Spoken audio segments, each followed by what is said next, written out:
ali da mi možemo da se emancipujemo od toga, da se emancipujemo od svog prirodnog porekla i da postanemo nezavisni.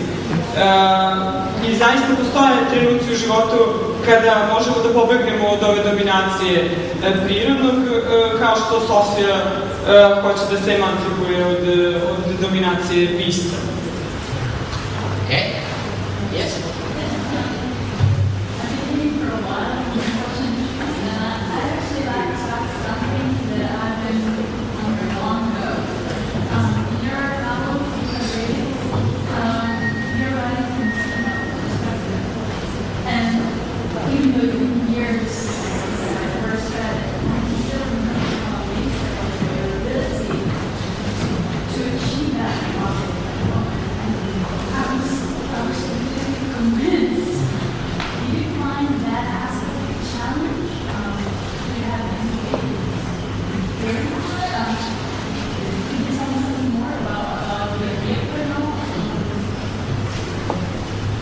Znači, pitanje je vezano za roman Vita Brevis, koji je pisan iz prvog lica, ženskog lika, iz ženske perspektive.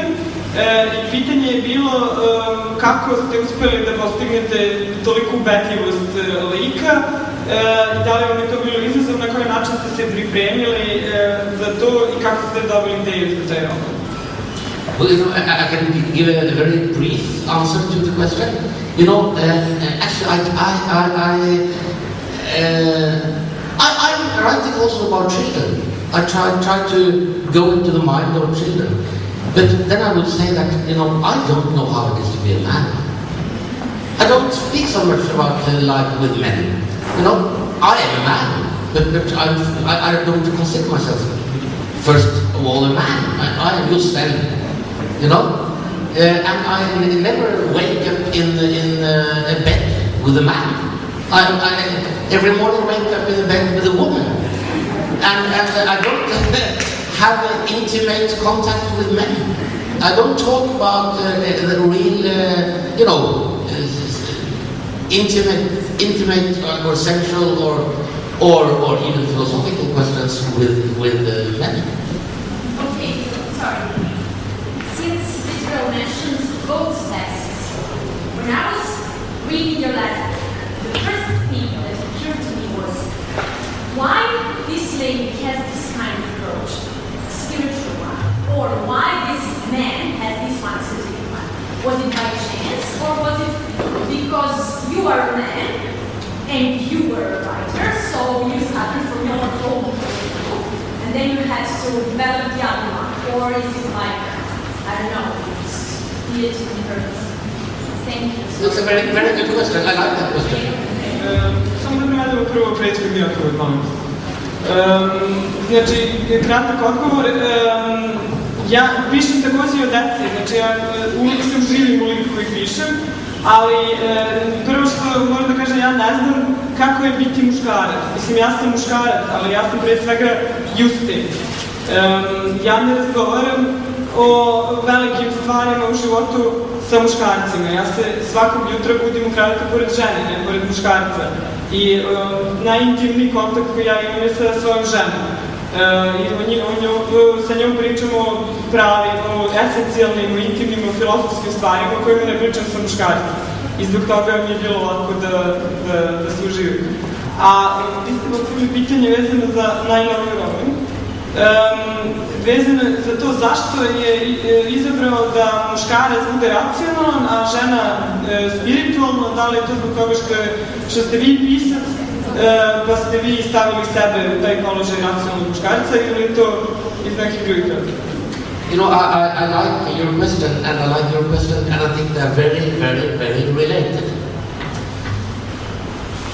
Because combining these two books, Vita Brevis and the Castle in the Pyrenees, I must really say that I feel that I am a gender democrat or a sexual democrat.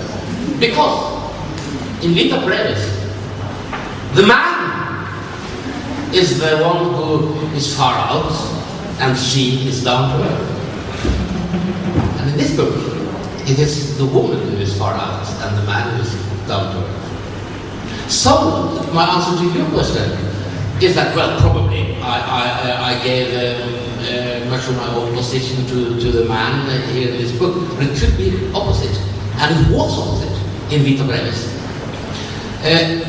Throughout history, I mean, at least in the Western world, in the Christian world, at least in the Christian world, I do believe that men have been more far out, I mean, in their beliefs and than women, and the women have been probably more down to earth. I mean, if you were ill, if you got sick, if you got ill in the medieval period, then the most dangerous thing you could ever do was to visit the doctor medicus. You know, it would be much better if you went to a woman who had some herbs and could practice as a kind of a doctor. So I understand your question, and it's a danger that you might think that I will try to give the picture that women are more superstitious than men. But I don't think they are. I don't think so. Because I am a woman, and I like to sleep beside a man. Yes, I understand. But I do share sometimes, I think that I do share both approaches. Yes, me too. Oh, thank you. Yes. There we go, yes. Znači, jako mi sviđa vaše pitanje i vaše pitanje, one su povezane.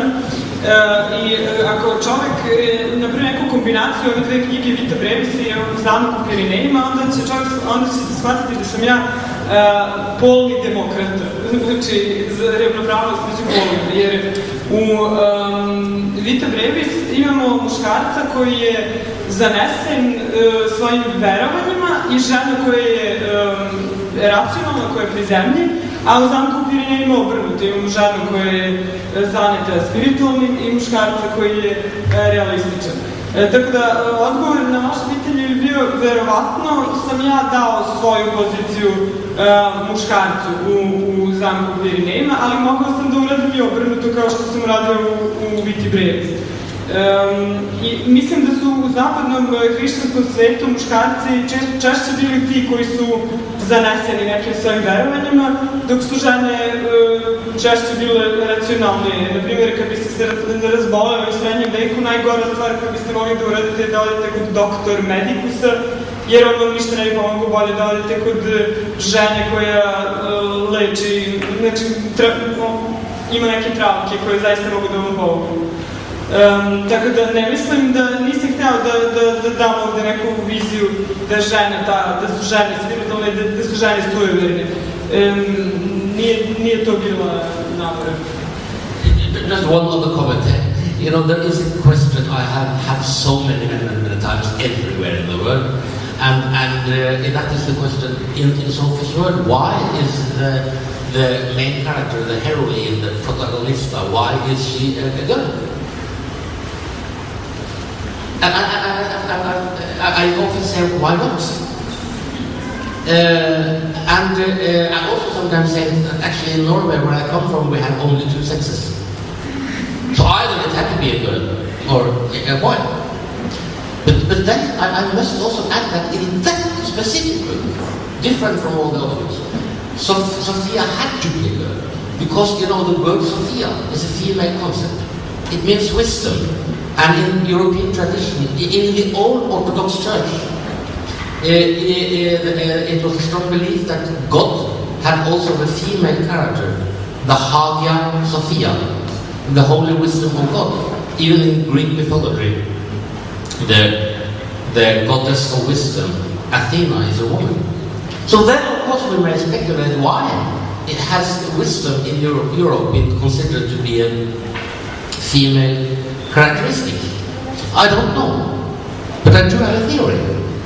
And my theory is that for women in general, it's often very important to try to understand something.